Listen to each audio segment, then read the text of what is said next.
Hello and welcome to my first Arsenal blog in video format. I've written about Arsenal for a short time on Bleacher Report if you want to find some of my articles on there, but this is my first video blog on Arsenal, and it's a good day to start because it is the 1st of September, which means that the transfer window is officially closed and everybody can talk and get back to, their usual lives and the usual sanity involved with football. Basically what I'm going to do is analyse the Arsenal signings. Our first signing of the summer was Gervinho. I thought it was inspired by the role of Gervinho is essentially, I think, to replace Nasri and give some competition to Theo Walcott and Andre Arshavin. So far he's done that. He's been clinical, he's been direct, he hasn't been too expensive. Hopefully a good relationship with Lille will have been created through his acquisition, although perhaps the Park Ju-young signing has possibly tainted that. But I've been thoroughly impressed by Gervinho. We then signed Jenkinson from Charlton. He's fine. He's a good cover for Sanya, but I don't want to see him on the Arsenal pitch consistently. He got exposed against Man United. He didn't make a single tackle the whole game. Both of our wingbacks or side backs were terrible that game. He even got sent off. And as cover, he's fantastic, and he could potentially be a good young player. Or he is a good young player, but could potentially transform into a good player when he's older. But right now, he's just not ready to represent Arsenal on a weekly basis. We got Joel Campbell from Costa Rica. I like him. I've seen him quite a lot on YouTube. Unfortunately, I'm not really that big on Costa Rican football. But he's impressive. He's going to be on loan for the whole season, though, due to work permit issues. So maybe we'll see him next year. It's hard to say. We also signed Alex Oxlade-Chamberlain from Southampton, who's quite an expensive buy considering his age and inexperience. But he's got a lot of promise, and we actually fought off a lot of teams in order to get his signature. So I'm pretty happy with his signing, although you have to be realistic about what to expect from him this year. I can't see him making more than 15 games, perhaps. Maybe some substitutions later on in games. I thought it was really bad that we brought him on against Man United. After he came on, Man United scored 5. What kind of debut is that for an 18-year-old in the Premier League? Hopefully he'll get over it. I'm sure he will, actually. After that game, which, if in case you're living under a rock, we lost 8-2. I'm over it now. We went out and signed Park Ju-young from AS Monaco. He's the captain of South Korea.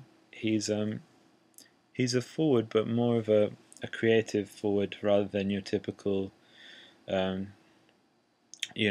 Andy Carroll type forward who's strong in the air. He's more of a free kick taker, somebody who will work with a bigger forward. And I think the combinations he could perhaps forge with Van Persie will be interesting.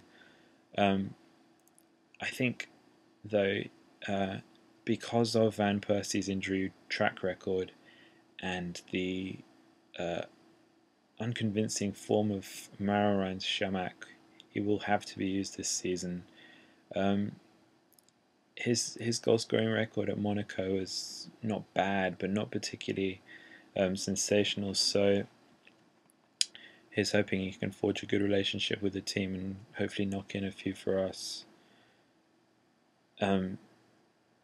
What I do like about him is that he's the captain of South Korea, so hopefully he'll bring some impetus and some strength of character and some skills that we don't really possess at Arsenal. I thought the next signing we made, which was Andre Dos Santos, I believe, was a good one. I was so unconvinced by Armand Traore in the Man United game. He's never really been that great for Arsenal. And Kieran Gibbs, while he's a good player, is often injured. So I felt it was necessary that we signed a left back. He's not known for his defending like pretty much every single Brazilian left back. But I think he'll be a good acquisition. And, he might even take over Gibbs's position in the start to get a starting role in the team. Mertesacker was the brilliant signing of the day.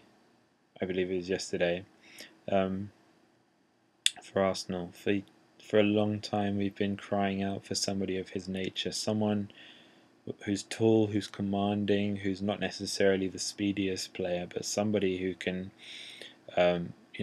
stop us conceding so many goals from set pieces. I think him and Thomas Vermaelen will be able to forge a brilliant partnership, and this will be fantastic for Arsenal.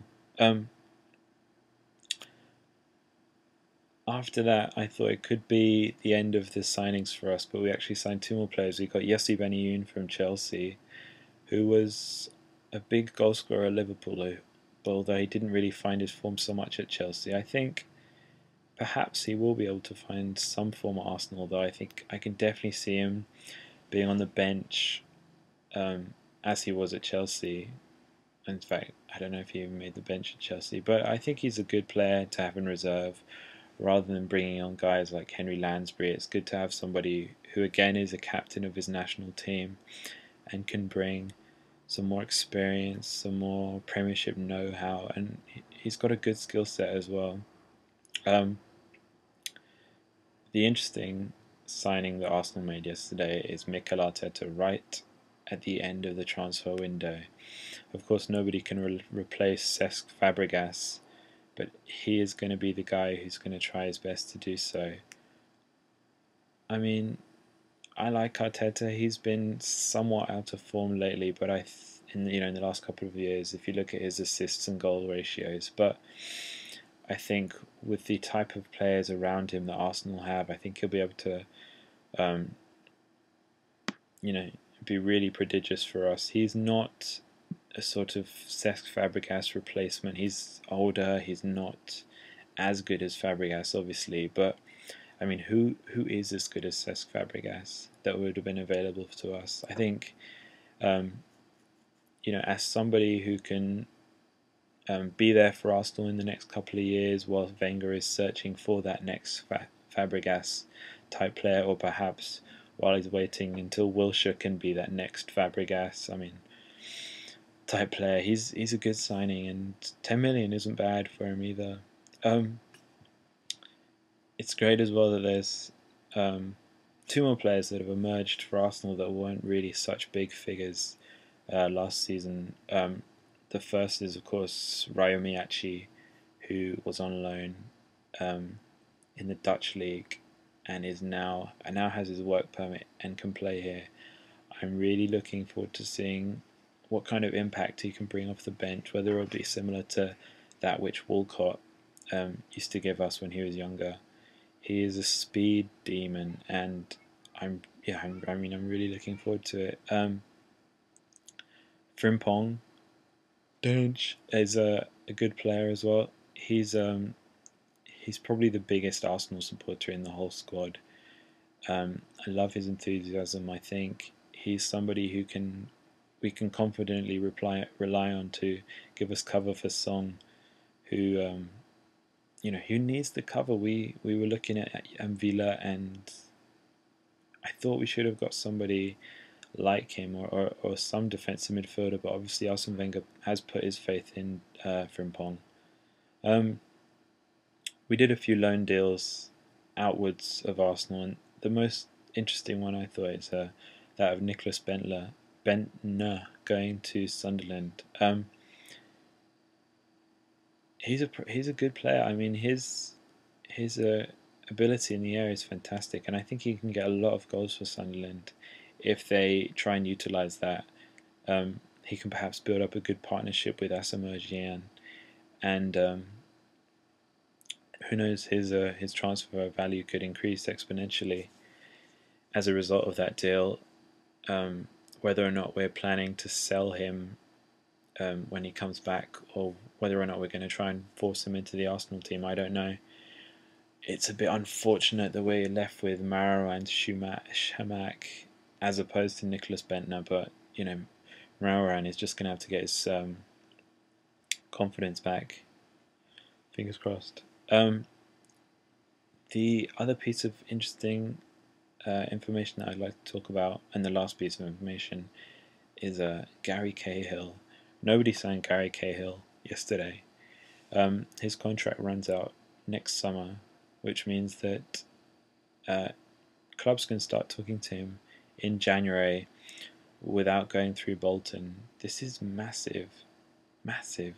I mean, Bolton had some good offers yesterday. I think from Tottenham. They should have sold him because they could lose him for free, and they probably will, given that teams a lot better than Bolton are interested in him and can get him for free, and as a result will pay him better than Bolton do.